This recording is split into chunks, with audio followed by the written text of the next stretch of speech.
Hello दोस्तों, कैसे हैं। दोस्तों, एक पति के द्वारा अपनी पत्नी को धक्के मारकर बाहर निकाल दिया जाता है।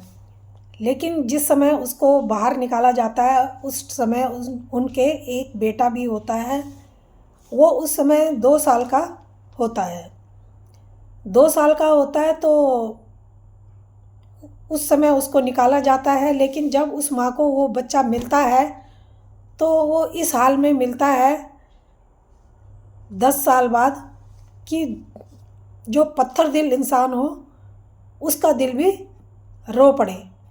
तो दोस्तों, ऐसे ही ये एक कहानी है केरल की। उस महिला का नाम पूनम होता है। एक प्राइमरी स्कूल में वो केरल में टीचर होती है। जहाँ वो जॉब करती थी वहाँ पर वो एक कमरा किराए पर रहती है और वहाँ पर अपने 2 बच्चों के साथ में रहने लगती है। उसका जो आदमी होता है वो कहीं दूसरी जगह काम करता था। वो हर 2-4 दिन में घर आ जाया करता था। अब उस टीचर को एक काम वाली की तलाश होती है जो उसकी घर की काम कर दे, उसके घर की देखभाल कर दे। उसको तभी एक औरत होती है निर्मला, वो उसको मिलती है। निर्मला कहती है कि मैडम, मेरे 2 बच्चे हैं, सरकारी स्कूल में पढ़ते हैं, आप उनकी देखभाल उनकी तरफ ध्यान दे देना और मैं आपका घर का काम कम पैसों में भी कर दूंगी। वो उस निर्मला का घर जो होता है वो उनके घर से थोड़ी दूर पर होता है, जिसको आने जाने में भी उसको आसानी रहती है। वो सुबह टाइम से आ जाया करती उनके घर, उसको कोई दिक्कत नहीं होती। अब जब वो काम दूसरे ही दिन से काम पे आने लगती है, उसके पूनम के जो 2 बच्चे होते हैं, पूनम उसको बताती है कि मेरे 3 बच्चे हैं, लेकिन 2 बच्चे तो स्कूल के लिए तैयार हो रहे होते हैं। जिस टाइम निर्मला आती है उन्होंने अच्छे कपड़े पहने होते हैं और सब सही होता है। तो वो सोचने लगती है कि 2 बच्चे तो इसके ये हैं, तीसरा बच्चा इसका कौन है। वहाँ पर एक बच्चा थोड़ा बड़ा होता है, वो रो रहा होता है। तो निर्मला पूछती है कि मैडम, आपके 2 बच्चे हैं, आप 3 बच्चे बोल रहे थे। वो कहती है एक वो है जो रो रहा है। वो पूछती है कि ये रो क्यों रहा है। वो कहती है ये ऐसा ही है, कामचोर है, ये मेरे पति का बच्चा है। वो कहती है अच्छा क्या काम। वो चुप हो जाती है और उस बच्चे की तरफ देखने लगती है। अब जब बच्चे स्कूल चले जाते हैं, पूनम उनको बच्चों को स्कूल बस में छोड़ती है। उसके बाद खुद भी वो स्कूल के लिए निकल जाती है। अब घर में निर्मला और वो लड़का गणेश बचता है। उसका नाम था गणेश। गणेश बचते हैं दोनों। अब गणेश वो तो घर का काम करने लगती है, किचन में चली जाती है। लेकिन गणेश जो होता है वो कपड़े समेटने लगता है। वो पूछती है बेटा कपड़े क्यों समेट रहे हो। तो वो कहता है कि मैं इनको धोऊंगा। वो कहती है तुम क्यों धोओगे। वो कहता है कि मैं ही धोता हूँ, मैं ही घर का काम करता हूँ। वो कहती है रहने दो, मैं धो दूँगी। वो कहता है नहीं, मैं ही धोऊंगा, देर हो जाएगी, कपड़े सूखेंगे नहीं तो वो फिर मेरे को माँ मारेगी। अब वो कहती है ठीक है, मैं खाना बना के धो दूँगी। वो कहता है नहीं, पहले धो दो। वो खाना बनाने लग गई थी। वो कहती है मैं अभी थोड़ी देर में धो देती हूँ। शाम को वो निर्मला कपड़े भी धो देती है। शाम को जब पूनम आती है, देखती है कि कपड़े सूखे नहीं हैं, तो उसको खूब मारती है और कहती है कि खेल रहा होगा इसीलिए कपड़े नहीं सूखे। वो भी जो गणेश होता है वो निर्मला को पहले ही कह देता है कि आंटी, माँ को मत बताना कि कपड़े आपने धोए। अगर माँ को पता चल जाएगा कि कपड़े आपने धोए हैं तो माँ बहुत मुझे मारेंगी। वो कहती है कि बेटा मैं नहीं बताऊंगी तुम्हारी माँ को। वो बार बार 2-3 बार उनको यही रिक्वेस्ट करता है कि आंटी माँ को मत बताना। वो कहती है कि बेटा नहीं बताऊंगी और वो अपने घर चली जाती है। शाम को जब वो आती है काम पे, देखती है वो बच्चा फिर रो रहा है गणेश। वो पूछती है कि ये क्यों रो रहा है। वो कहती है कि ये ऐसे ही है, कामचोर है, दिन भर खेल रहा होगा, बाद में कपड़े धोए होंगे, कपड़े सब गीले हैं, सूखे नहीं हैं, कल हम क्या पहन के जाएंगे, कब इनमें प्रेस होगी। ये ऐसे ऐसे उल्टा सीधा उस बच्चे के बारे में बोलने लगती है। वो कहती है कि नहीं मैडम, इसने कपड़े धोए, उसके बाद इसने जूते भी सारे साफ़ किए, निकाल के उनको लगाया सबको समेट के, और ये तो घर का काम कर रहा था। वो कहती है तुम चुप करो, तुम घर के कामों में दखल मत दो हमारी बातों में, और तुम अपना काम करो। फिर वो कुछ नहीं बोलती और वो अपने काम पर लग जाती है। अब ऐसे ही कुछ दिन निकल जाते हैं। उसको गुस्सा तो बहुत आता है, लेकिन वो क्या करती,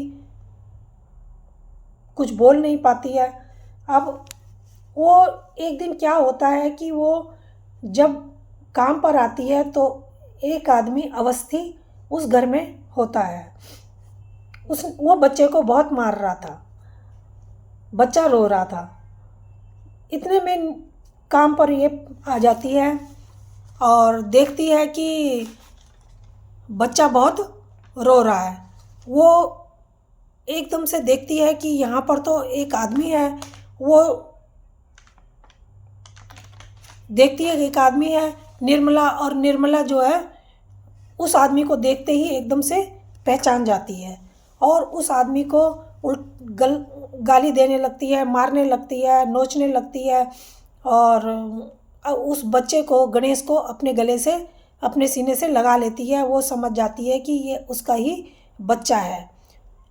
अब इतने में जो गणेश की माँ होती है, पहले वाली पूनम, वो आ जाती है और हल्ला गुल्ला सुन के अब देखती है क्या है। उसको कुछ बात तो समझ नहीं आती पूनम को, लेकिन पूछने लगती है क्या हुआ, झगड़ा क्यों हो रहा है, हल्ला क्यों हो रहा है।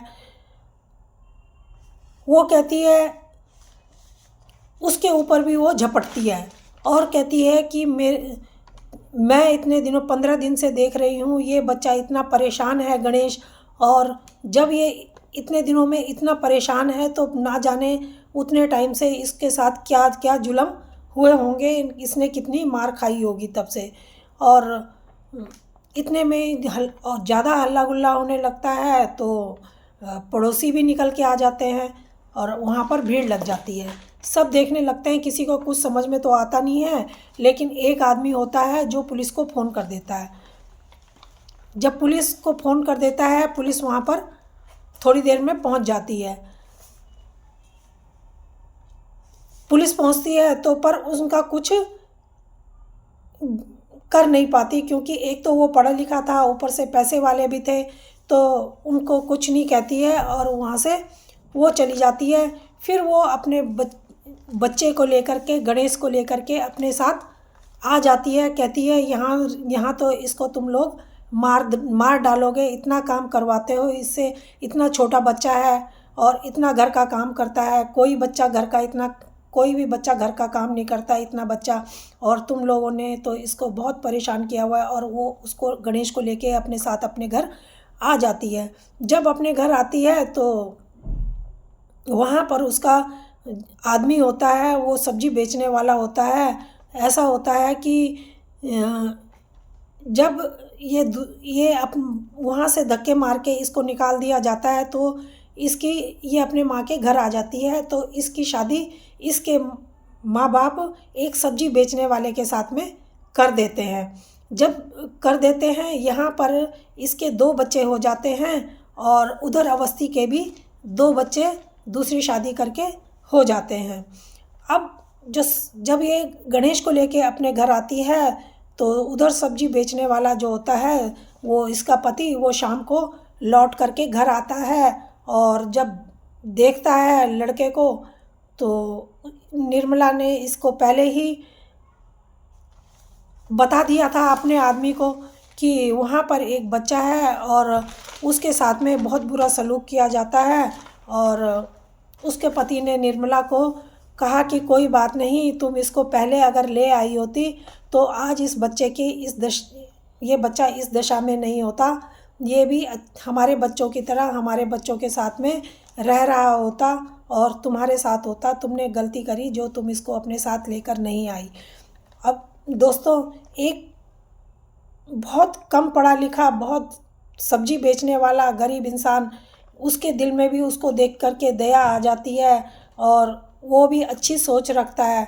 लेकिन एक पढ़ा लिखा आदमी और पैसे वाले लोग, उनकी सोच को देखो कि वो बच्चे को किस ढंग से रखे हुए थे, नौकरों से भी बदतर उसकी हालत करी हुई थी। उससे इतना बच्चे से काम कराते और उसको मारते पीटते, सो अलग उसे खाना भी ढंग से नहीं दिया जाता था। तो दोस्तों, ये कहानी कैसी लगी? अगर अच्छी लगी हो तो प्लीज़ लाइक और सब्सक्राइब ज़रूर करना। धन्यवाद।